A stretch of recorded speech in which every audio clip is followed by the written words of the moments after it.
pengennya remaja-remaja saat ini aware terhadap pertanian. Bukan hanya untuk sekedar menanam padi di sawah. Tuh. Pertanian tuh bukan hanya untuk itu, tetapi lebih dari itu. Sukses itu bukan tentang kita jadi orang paling kaya di dunia ini gitu. Bukan tentang soal kita menimbun kekayaan dengan banyak. Tetapi tentang segimana besar kita bisa memberikan dampak kepada orang banyak. Kita bisa bermanfaat ke orang banyak. Menurut Tiara bahasa Inggris itu gimana sih? Menurut aku bahasa Inggris apalagi di zaman ini sangat penting ya Kak. Terlebih kan kayak di perkuliahan pasti selalu ada pertanyaan bahasa Inggris. Bahkan buku aku nggak sedikit yang memuat bahasa Inggris semua gitu. Terus kemarin juga saat ikut ajang pemilihan Putra-Putri Pertanian Jawa Barat tuh ada pertanyaan bahasa Inggris juga yang Ada mungkin ya? ada yang mungkin itu menjadi salah satu keharusan aku untuk belajar bahasa Inggris lebih.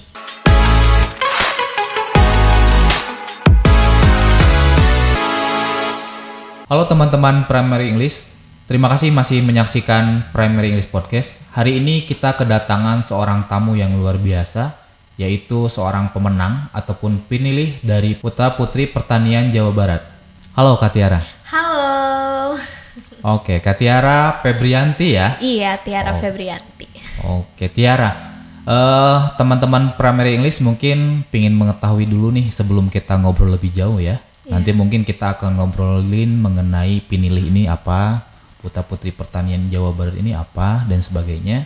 Cuman kita pengen tahu dulu background Kak Tiara nih. Mulai dari lahir di mana, kemudian sekolah di mana, hobi, dan sebagainya. Silakan. Oke, halo semuanya. Perkenalkan, nama aku Tiara Febrianti, umur 20 tahun. Asal aku dari Kecamatan Cisompet, dari Kabupaten Garut. Dari Garut Selatan. Mungkin beberapa orang nggak tahu nih Cisompet di mana gitu. Jadi Cisompet ini ada sebelum Pamengpeuk atau sebelum Pantai Pamengpeuk gitu. Aku anak tunggal, aku kuliah di Institut Teknologi Garut, ngambil jurusan Teknik Informatika. Sekarang baru semester 3, terus hobi aku menyanyi dan juga berenang. Oke, nyanyi dan berenang ya? Iya. Oke. Kenapa memilih jurusan Teknik Informatika. Ya, kenapa memilih jurusan Teknik Informatika? Karena aku yang pertama lihat prospek kerja, terus aku melihat bahwa kita berada di zaman digitalisasi, yang mana digitalisasi ini mungkin kedepannya akan terus berkembang. Jadi alasan aku untuk kuliah di Teknik Informatika ini untuk mengetahui perkembangannya seperti apa dan caranya bagaimana agar aku bisa mengikuti perkembangan tersebut, kayak gitu. Oke, berarti di kampus ngoding mulu berarti ya? Iya, ngoding selalu. Itu pusing gak sih kalau ngoding kayak gitu? Sebenarnya nggak pusing, justru kayak menurut aku ya kayak kecanduan sendiri, karena kalau berhasil kayak bangga gitu, kayak memecahkan masalah yang sebenarnya kalau orang-orang lihat pasti pusing, padahal nggak sepusing itu sih sebenarnya kalau misal gampang berhasil kayak gitu. Oke. Satu angkatan sekarang berapa kelas nih? Satu angkatan aku kemarin 5 kelas, dari satu kelas ada 30 sampai 35 siswa.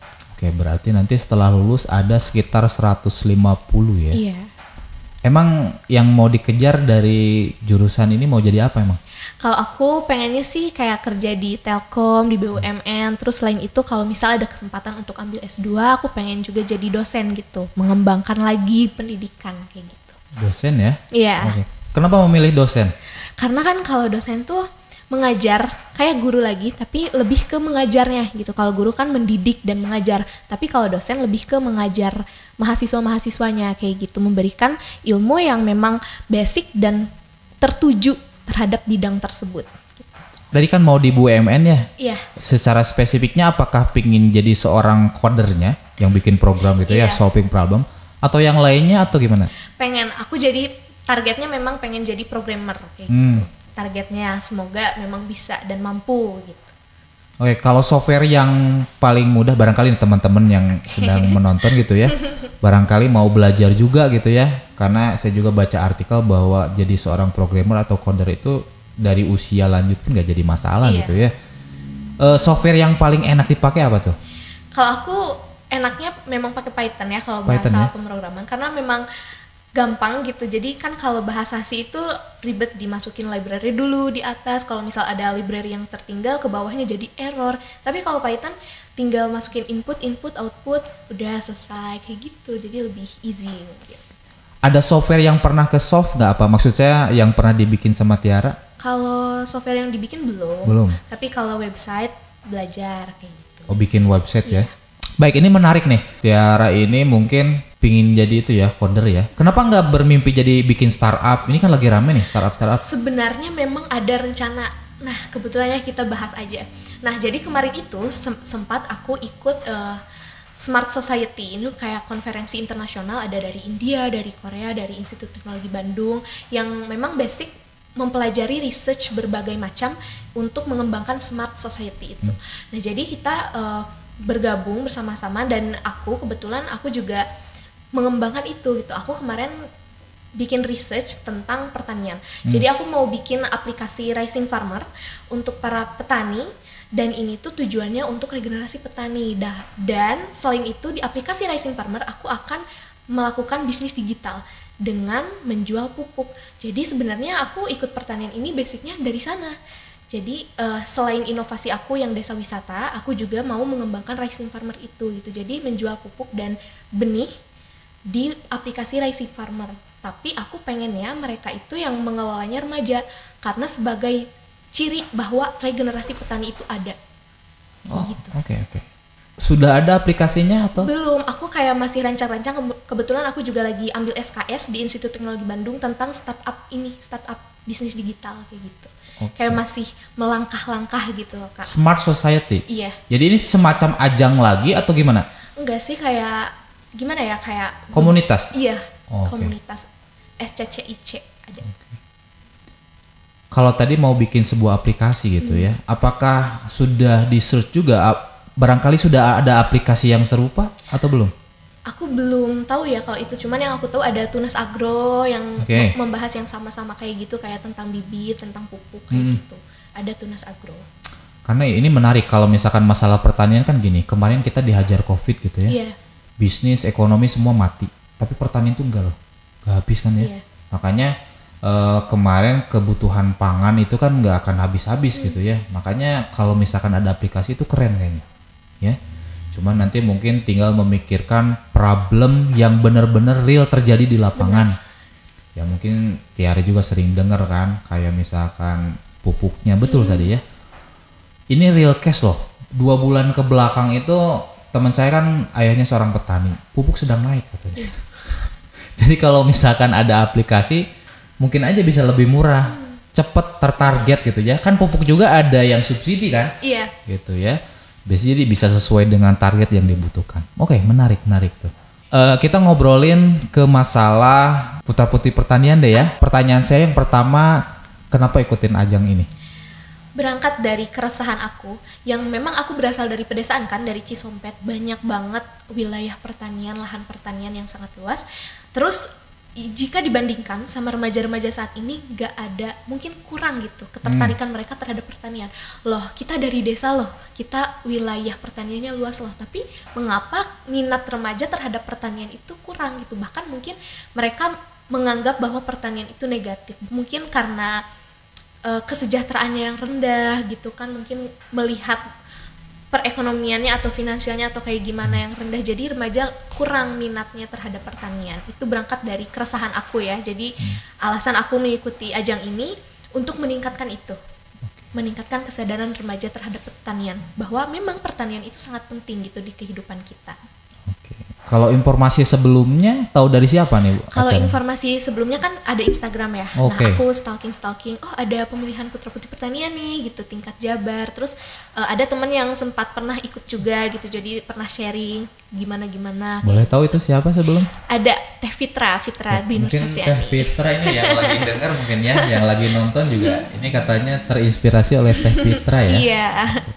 Sekarang kegiatannya apa nih selain mungkin jadi pinilih putra-putri pertanian? Sekarang masih aktif perkuliahan gitu kan, masih persiapan PKKMB. Terus aku kan masuk panitianya, kesibukan itu. Terus aku juga aktif di Gerakan Mengajar Desa, mau pengabdian juga gitu. Mau pengabdian kemana nih rencana? Nah belum pasti kalau tempat pengabdiannya. Kadang kan suka tentatif ya, tempatnya kayak gitu. Kak Tiara, boleh cerita dong mengenai proses yang tadi lebih detail lagi dari mulai daftar. Tadi kan lihat Instagram, terus mungkin ada apa namanya dipilih gitu ya, jadi 10 besar, jadi 20 besar, sampai menjadi pemenang itu gimana ceritanya? Kalau aku kemarin kan memang ada pendaftaran dulu, terus bikin esai, terus wawancara biasa kan, babak penyisihannya dilakukan secara online gitu. Terus setelah itu diumumin lah lolos untuk mengikuti karantina itu. Kemudian sebelum karantina pun ada wawancara lagi, katanya itu untuk mengetahui personalitinya kayak gimana. Terus ada proses bikin video profile gitu, masing-masing yang lolos bikin video profile gitu. Terus pemotretan di pesawahan yang kayak gitu. Terus dilakukanlah karantina. Kalau kemarin karantina kayak sharing session, banyak yang have fun-nya gitu ya karantina. Terlebih dari adanya materi gitu dari Dinas Pertanian dan yang lainnya, kita juga kayak saling lebih dekat gitu loh Kak. Terlebih kan Jawa Barat ya lingkupnya, jadi nggak banyak yang kenal gitu. Nah jadi saling mengenal, terus makin deket gitu. Terus kemarin juga saat karantina ada deep interview, ada terus ditanyain tentang inovasi-inovasi gitu loh Kak. Terus masuk ke grand final gitu. Kalau misal Krik nonton nih grand finalnya ada speech, ada Q&A gitu. Betul, menarik ya. Kalau selama proses itu ada nggak sih yang paling berkesan? Kalau paling berkesan sih saat grand final ya Kak, karena di luar ekspektasi aku, panggungnya begitu megah, terus ada lighting yang benar-benar bikin deg-degan gitu. Terlebih kan diharuskan peserta untuk speech sama menjawab Q&A gitu, makin deg-degan di panggung yang benar-benar gede gitu sama lightingnya gitu. Itu menjadi sesuatu yang paling berkesan menurut aku. Tadi kan Tiara sampaikan bahwa ini online ya? Iya. Dari online itu diambil berapa besar? Langsung? Dari online 11 besar itu. Oh langsung 11, setelah 11 langsung karantina? Iya. Oke, tadi ada deep talk apa? Deep interview. Itu maksudnya apa tuh? Itu kayak lebih mengenal lebih si interview lebih dalam, kayak wawancara tentang diri pribadi, diri sendiri, terus kayak ditanya tentang gimana kalau nggak lolos, gimana kalau nggak juara satu kayak gitu. Terus mengenai inovasi sih yang diperdalam, seberapa yakin sama inovasi sendiri, terus seberapa besar kontribusi yang akan diberikan sama gimana langkah-langkahnya kayak gitu. Okay. Boleh cerita nggak mengenai yang ketika proses karantina tadi yang lebih detail lagi, misalkan ada kan tadi ada sesi pemateri, itu materi ada apa aja kira-kira? Kalau materi yang diberikan tentang program petani milenial Jawa Barat. Oke. Nah itu dipaparkan bahwasannya ada program dari gubernur mengenai petani milenial. Jadi program ini kayak dikasih subsidi anggaran beberapa besar, sekian juta mungkin. Nah kemudian dari dana tersebut dianggarkan untuk melakukan pertanian gitu. Namun yang mendaftar harus milenial gitu, harus remaja-remaja gitu. Oke. Tiara ada rencana untuk daftar ke sana nggak? Kayaknya mungkin pengennya ada, cuman karena belum ini loh, kayak kan harus ada yang bener-bener jadi dulu gitu. Sebelum daftar tuh harus bener-bener udah ada gambarannya kayak gimana pertaniannya gitu. Setahu aku di Kabupaten Garut sebenarnya udah ada yang udah lolos. Jadi ada pertanian anggur di Karangpawitan yang memang yang pengelolanya itu petani milenial Jawa Barat. Itu tiap tahun dibuka atau gimana? Tiap tahun dibuka. Kemarin juga dibuka dan banyak sekali pendaftarnya gitu. Banyak sekali peminatnya kemarin. Ini mungkin sesuai dengan prinsip Kang Emil gitu ya. Kalau misalkan ini program dari Jawa Barat, hidup desa tapi penghasilan kota. Kota, iya. Iya. Oke, Tiara, kalau misalkan program yang akan dijalankan sebagai penilai apa nih yang akan datang? Kalau aku kebetulan di Cisompet itu aku lagi aktif sama petani milenial yang ada di Cisompet, yaitu Karya Anak Tani. Itu merupakan suatu wadah bagi para remaja yang jikalau berminat atau memiliki ketertarikan terhadap pertanian gitu. Jadi Karya Anak Tani akan mewadahi itu. Kebetulan Karya Anak Tani ini sudah memiliki wilayah pertanian sendiri gitu. Ada pertanian cabai keriting, ada melon. Nah, terus selain itu aku juga lagi kembangin desa wisata berbasis pertanian. Jadi ada Lewi Walet, di Cisompet itu ada Lewi Walet. Kemudian Lewi Walet ini menjadi salah satu destinasi wisata yang akan digabungkan atau dikolaborasikan dengan petik melon. Jadi ada tanaman melon skyrocket.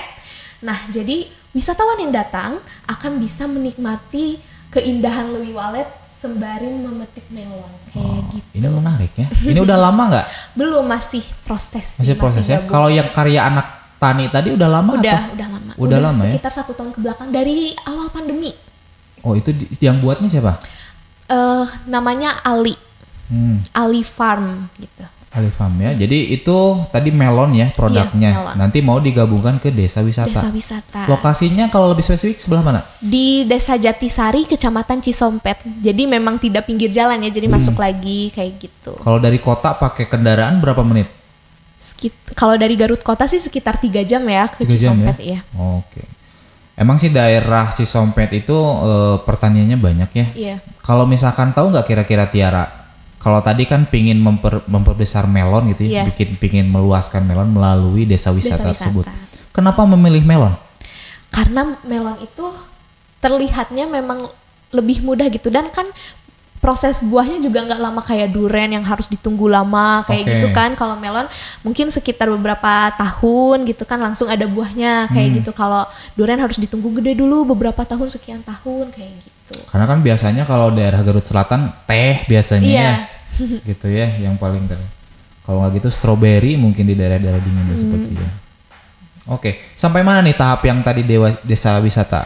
Kemarin kan karena pertanian melonnya udah jadi Oh, gitu. udah ada. Lebih ke pembangunan jalannya yang lagi dibangun, terus di beberapa wilayah yang ada di desa wisata tersebut lagi dibenahi gitu biar membuat nyaman para wisata yang datang. Selama ini koordinasi dengan pemerintah gimana nih? Kalau kemarin alhamdulillah pemerintah Kecamatan Cisompet itu mendukung gitu, karena kan selain membangkitkan desa wisata, karena kontribusinya anak muda gitu, mereka itu tertarik gitu kan, jarang ya anak muda yang memiliki ketertarikan untuk membuat hal ini gitu. Jadi pemerintah juga kayak mendukung penuh bahwasannya benar pembangunan desa wisata ini harus dilaksanakan gitu, terlebih adanya kolaborasi dengan pertanian yang akan menjadi daya tarik wisatawan juga gitu kan. Jarang ya ada pertanian melon yang bisa petik sendiri, terlebih di Kabupaten Garut kayak gitu. Teman-teman ada berapa orang nih yang ikut gabung ke proyek ini? Kalau teman-teman sih yang aktif mungkin sekitar 4 sampai 5 orang. Satu daerah semua? Satu daerah. Itu yang memang mengurusi kegiatan pertaniannya gitu. Itu sekitar 4 sampai 5 orang. Terus kalau misal remaja-remaja yang ikut serta karena ketertarikan ada sekitar 13 orang. Kalau peran dari Paguyuban Putra Putri Pertanian ini gimana nih? Kalau kemarin mereka udah pengen banget datang ke Karya Anak Tani gitu, kayak pengen berbaur sama mereka, terus kayak menggali ketertarikan mereka sedalam apa, sama pengen juga sambil sekalian datang ke desa wisata yang lagi dibangun kayak Sambil gitu. buat rame. Iya. Oke. Kalau misalkan ini kan pertanian juga menarik nih, Tiara. Emang Tiara memandang pertanian di daerah Tiara terlebih dahulu lah, yang sedari kecil gitu ya. Ngelihatnya gimana sih? Kalau aku ngelihatnya kayak, terlebih kan keluarga aku ada yang petani juga gitu. Kayak pertanian itu memang ada naik turunnya. Kadang ada untungnya, kadang ruginya gitu. Terus tapi tidak melunturkan semangat mereka untuk tetap bertani. Selalu saja mereka bersemangat dan menempuhkan setinggi apapun harapan untuk meningkatkan pertanian itu. Jadi nggak pernah udahlah nanti juga ada ruginya, nggak pernah kayak gitu. Petani itu selalu bersemangat gitu, mau rugi mau untung mereka tetap bertani sesuai musim. Itu kayak gitu. Terus yang aku lihat di wilayah aku juga pertaniannya menurut aku unggul, karena setiap musim pasti selalu panen gitu. Setiap musim tuh selalu ada aktivitas pertaniannya gitu. Ada ini nggak yang mungkin yang Tiara lihat, ada pandangan nggak mengenai kayaknya pertanian ini harus kayak gini deh misalkan itu, ada nggak? Kalau aku sih lebih ke pengennya ya meningkatkan kesejahteraan petaninya kayak gitu, karena kita misal produktivitas kurang, terus kesejahteraan mereka juga pasti akan berkurang kan. Maka dari itu untuk mengatasi kesejahteraan petani yang rendah, aku pengennya meningkatkan kualitas pertanian serta produktivitasnya yang meningkat dengan cara mengetahui pupuk apa yang baik, benih apa yang baik kayak gitu. Jarang loh petani, jarang ya, saya bilang jarang, tidak semua, artinya jarang petani yang bisa sejahtera. Tadi Tiara udah sampaikan. Kira-kira ada nggak inovasi Tiara, gimana caranya supaya kesejahteraan ini bisa meningkat? Kalau kesejahteraan ini tentu harus diiringi sama produktivitasnya tadi ya Kak. Jadi kayak kalau misal produktivitasnya naik, pasti kesejahteraannya juga akan ikut naik. Tapi kalau produktivitasnya masih rendah, pasti kesejahteraan petani juga rendah gitu. Jadi memang saling berkaitan antara produktivitas sama kesejahteraan petani gitu. Betul. Terlebih kita di zaman ini mungkin banyak stigma negatif terhadap pertanian, kayak dengan adanya kesejahteraan petani yang rendah, jadi regenerasi petani juga nggak ada gitu. Jadinya para petani itu mungkin yang udah umur berapa gitu, remaja-remajanya nggak ada bahkan ketertarikan mereka untuk terjun ke pertanian langsung gitu. Bahkan sebagai kebanyakan gitu ya, sebagai pilihan akhir gitu ya, kebanyakannya ya gitu ya. Karena udah nggak ada pekerjaan, ya udahlah lanjutin tani aja. Gitu ya. Maka saya setuju dengan program yang tadi Tiara sampaikan mengenai pertanian pertanian Jabar yang tadi ya, bahwa ada program dari pemerintah supaya anak-anak muda untuk lanjut ke situ ya. Okay. Selama menjalankan program sebagai pinilih putra-putri pertanian, ada kendala nggak sih Tiara? Kalau aku mungkin kendala waktu ya, kayak membagi waktu. Terlebih kan masih baru-baru juga gitu gabung ke sini. Terus ada kegiatan lain di perkuliahan yang mungkin tidak bisa ditinggalkan juga gitu. Kayak kendala itu sih, bagi-bagi waktunya. Oke, emang kalau ngelihat dari program yang akan dijalankan setahun ke depan, emang sesibuk apa sih? Mungkin karena kan aku inovasinya juga ada di Cisompet ya. Tuh. Aku kuliah di Garut, itu juga jadi salah satu permasalahan jarak yang jauh gitu. Harus ke Cisompet mengontrol sudah seberapa jalan nih pembangunan gitu kan. Harus ke Cisompet dulu terus balik lagi ke Garut kuliah lagi. Nah itu menjadi salah satu kendala juga nih untuk selain aku harus mengembangkan inovasi aku, di sisi lain aku juga harus menempuh pendidikan gitu. Di Garut gitu. Harus sama-sama maju ya. Iya. Kalau ada tips dan trik nggak tertentu untuk membagi waktu bagi Tiara nih? Mungkin kayaknya ya untuk kegiatan di Cisompet dikhususkan saat libur gitu, kayak weekend gitu kan, terus melanjutkan pendidikan di Senin sampai Jumat gitu kan. Tuh. Kalau sekarang kan sudah terpilih sebagai pinilih putra putri pertanian Jawa Barat ya, harapan Tiara itu gimana sih? Kalau harapan aku terlebih mengikuti tujuan awal aku untuk mengikuti ajang ini, pengennya remaja-remaja saat ini aware terhadap pertanian. Bukan hanya untuk sekedar menanam padi di sawah. Pertanian tuh bukan hanya untuk itu, tetapi lebih dari itu. Terlebih pertanian ini sangat erat kaitannya dengan kita sebagai manusia yang tidak pernah berhenti untuk mengkonsumsi hasil tani gitu. Jadi pengennya remaja-remaja saat ini lebih ada kepeduliannya terhadap pertanian, terus kayak mereka juga bisa nih jadi regenerasi petani, karena siapa lagi kalau bukan kita nanti gitu yang menghasilkan pertanian. Kak Tiara, tadi kan Tiara sampaikan bahwa pingin adanya regenerasi pertanian di kalangan masyarakat gitu ya, bahwa saya memandang bahwa regenerasi itu butuh pendidikan gitu ya. Saya yang mau tanyakan mengenai pendidikan nih Tiara, gimana sih seorang Tiara memandang pendidikan di Indonesia? Kalau untuk pribadi aku, pendidikan itu benar-benar sangat penting.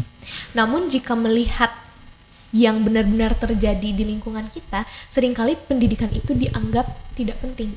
Kayak remaja-remaja saat ini meyakini bahwasannya uang adalah segalanya. Jadi lebih baik cari kerja dari awal dibanding melanjutkan pendidikan gitu. Padahal menurut aku dengan kita berkuliah, kita akan meningkatkan kualitas diri kita sendiri, yang mana keuangan atau finansial juga akan mengikuti gitu. Namun seringkali remaja itu nggak nyampe mindsetnya ke sana gitu. Mereka lebih memikirkan kayak dapat uang lah yang paling penting. Padahal menurut aku sukses itu bukan tentang kita jadi orang paling kaya di dunia ini gitu. Bukan tentang soal kita menimbun kekayaan dengan banyak, tetapi tentang segimana besar kita bisa memberikan dampak kepada orang banyak.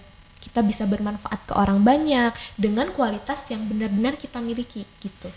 Jadi menurut aku pendidikan itu sangat penting. Tapi mindset remaja-remaja yang di Indonesia, bahkan mungkin Kabupaten Garut sendiri masih rendah gitu kesadaran akan pendidikannya.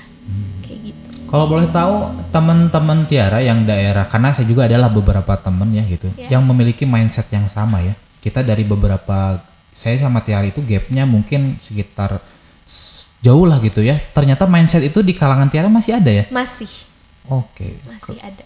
Bahkan teman-teman aku yang kayak lanjut pendidikan ke kuliah juga masih ada sedikit mungkin. Oke ya. Jadi di daerah Tiara terutama ya, daerah saya juga sama sih, mindset bahwa buat apa sih kuliah, betul yang tadi Tiara sampaikan. Lebih baik nyari duit dulu gitu ya. Gitu. Oke. Kalau misalkan dari segi kurikulum pendidikan nih, gimana nih Tiara memandang? Apakah Tiara kan sekarang semester 3 ya gitu ya. pendidikan Indonesia, mungkin Tiara sudah berpengalaman 3 tahun di SMA, apakah itu sudah bagus atau misalkan kayak gini nih, karena problemnya kayak gini, saya sering ngobrol dengan anak-anak SMA sekarang, mereka itu kecapean, sekolah dari pagi, Senin sampai Jumat, Tiara juga mengalami kan ya? Iya. Itu bagaimana pandangan? Jadi kayak kita tuh memang dituntut untuk belajar dengan waktu yang lama. Padahal tingkat kefokusan kita mungkin hanya bertahan beberapa jam saat sekolah gitu. Jadi seberapa banyak waktu pun di sekolah mungkin yang didapat hanya sedikit gitu. Yang benar-benar kita akan ingat, kita pelajari mungkin hanya beberapa persen lah dari beberapa waktu tersebut. Jadi mungkin memang kurikulum ini belum sesuai ya sama anak-anak yang ada di Indonesia gitu. Karena mereka masih kayak menitik beratkan bahwasannya sekolah itu kan duduk terus kayak bosen gitu kan, apalagi waktunya lama gitu. Jadi mungkin kurikulum ini perlu disesuaikan gitu sama anak-anak yang ada di Indonesia gitu. Salah satunya mungkin tadi dari jam belajar ya. Iya. Idealnya berapa Tiara ngeliat? Kayak aku mungkin kayak fokus tuh kalau misal dari pagi sampai zuhur tuh itu udah maksimal fokus gitu, segitu. Oke, tapi problem selanjutnya kayak gini Tiara. Kalau misalkan anak sekolah dari jam 7 sampai jam 12, jam 12 sampai jam 4 mau diisi sama apa nih? Mungkin untuk meningkatkan skill gitu. Jadi misal nih pagi-pagi kita belajar memperhatikan gitu. Nah sorenya kita mulai nih praktek gitu. Apa aja yang misal sesuai dan benar-benar sama gitu kayak teori yang udah dikasih kayak gitu, mungkin akan lebih menarik gitu bagi remaja-remaja, bagi siswa-siswa yang belajar gitu kan, nggak duduk aja tapi melakukan praktek di sore hari kan bagus tuh ya gitu. Enak ya.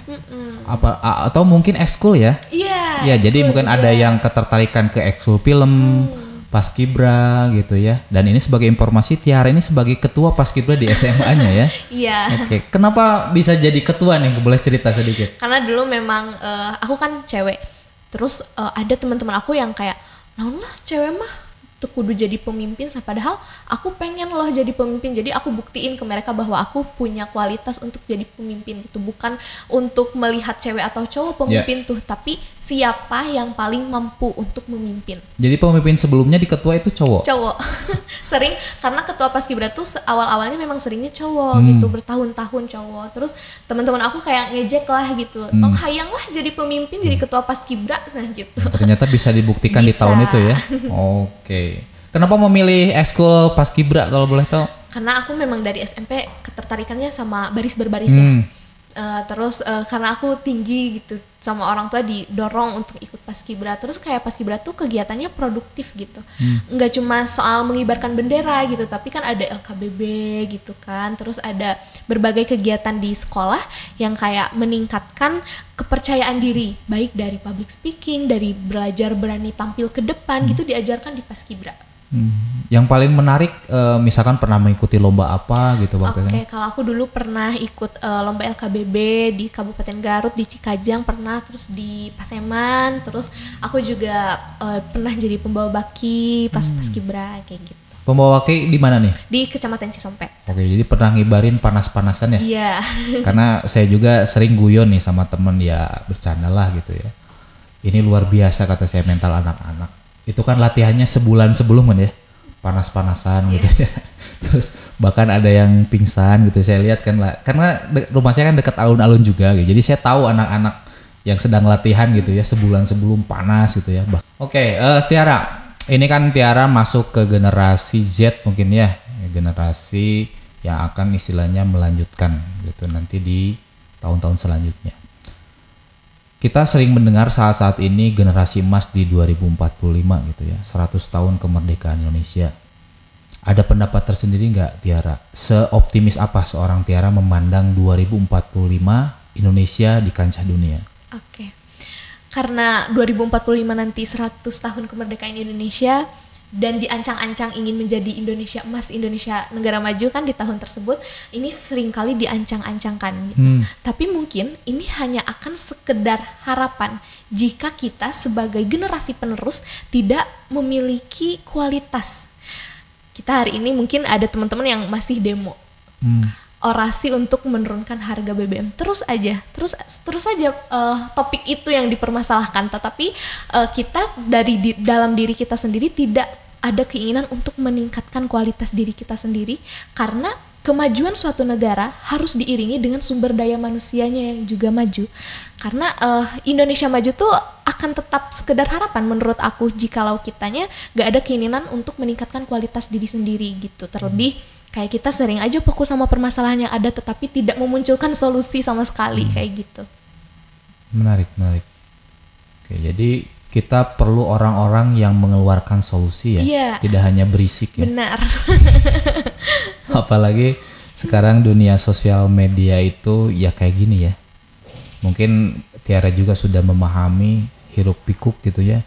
Bahkan bahasanya kan tsunami informasi, tsunami hoax itu udah di mana-mana. Dan kita beberapa tahun ke belakang juga sudah istilahnya berpengalaman mengenai efek dari sosial media gitu. Bahkan ada kan yang berhenti sejenak sosial media itu ada juga gitu ya. Saking penatnya sosial media gitu. Karikrik nih sebagai terdahulu mungkin ya dari zaman gimana nih pandangan Karikrik terhadap remaja-remaja saat ini gitu. Oke. Ya, jawabannya gini Tiara, kalau melihat generasi remaja sekarang saya sih optimis gitu ya.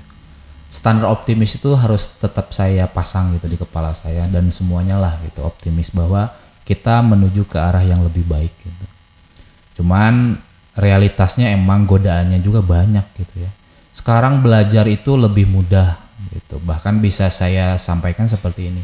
Untuk menciptakan kualitas SDM yang tadi Tiara sampaikan, butuh banyak orang yang mengeluarkan solusi daripada berisik mulu, itu lebih besar kalau kata saya. Karena generasi kalian itu informasi terus apa ya, alat yang digunakan itu semakin canggih gitu ya. Tapi ya itu dua sisi itu ya, itu benar-benar 50-50, 50%-nya gampang tapi 50% godaannya juga besar gitu. Realitasnya kayak gimana? Ngerjain tugas nih, YouTube heula gitu. K-popan dulu, lagu dulu, itu nggak terasa sejam gitu ya. Karena saya ngerasain juga gitu ya, ngerasain bahwa scrolling dulu itu setengah jam minimal 15 menit. Jadi solusinya gimana? Itu tetap ke controlling, jadi ke pengendalian diri itu sih penting. Makanya kita dibutuhkan sebelum memimpin orang lain gitu ya, pimpin dulu diri sendiri, itu sih yang penting. Tiara, kita dari Primary English Podcast mau nanya nih seputar bahasa Inggris ya. Okay. Menurut Tiara bahasa Inggris itu gimana sih? Menurut aku bahasa Inggris apalagi di zaman ini sangat penting ya Kak. Terlebih kan kayak di perkuliahan pasti selalu ada pertanyaan bahasa Inggris. Bahkan buku aku nggak sedikit yang memuat bahasa Inggris semua gitu. Terus kemarin juga saat ikut ajang pemilihan Putra-Putri Pertanian Jawa Barat tuh ada pertanyaan bahasa Inggris juga yang ada mungkin ya? Ada yang mungkin itu menjadi salah satu keharusan aku untuk belajar bahasa Inggris lebih gitu. Jadi bahasa Inggris di zaman ini sangat penting. Oke, Tiara, ini mungkin pertanyaan terakhir dari Primary English. Ada pesan nggak buat teman-teman Tiara atau mungkin adik-adik kelas Tiara nih ya yang ingin melanjutkan seperti Kak Tiara saat ini? Sekaligus mungkin closing statementnya dari. Oke, buat teman-teman remaja yang ada di luaran sana yang lagi nonton podcast ini, aku mau titip pesan bahwasannya kalian jangan pernah berhenti untuk berinovasi, jangan pernah berhenti untuk bermimpi. Aku ikut ajang ini juga pengennya menjadi inspirasi kepada remaja-remaja saat ini. Bukan hanya untuk sekedar diikutin, tetapi benar-benar diambil hikmahnya, diambil pelajarannya. Jangan mendahulukan aku punya kekurangan ini, aku punya kekurangan ini, aku banyak kelemahan, aku nggak pede. Jangan memikirkan hal kayak gitu. Terus coba, kalian pasti punya potensi dalam diri kalian dan punya kemampuan dalam diri kalian yang bisa kalian kembangkan. Oke, menarik nih. Oke, makasih ya Tiara ya. Oke, makasih. Semoga program di Putra-Putri Pertanian Jabar maju terus, amin, terlaksana semua sampai setahun ke depan. Amin. Kemudian kuliahnya juga nih selesai nih, amin. 4 tahun sesuai dengan target ya. Terus tadi saya juga menunggu nih produk ataupun hasil karya dari Tiara sendiri ya. Ditunggu, mau ya. yang tadi Lewi wallet ataupun software yang mau dibikin mengenai solve problem dari pertanian, itu saya tunggu ya. Moga lancar semuanya. Amin. Makasih ya. Makasih Kak. Baik, teman-teman Primary List, itulah Tiara Febrianti dari Pinilih Putra Putri Pertanian Jawa Barat. Terima kasih.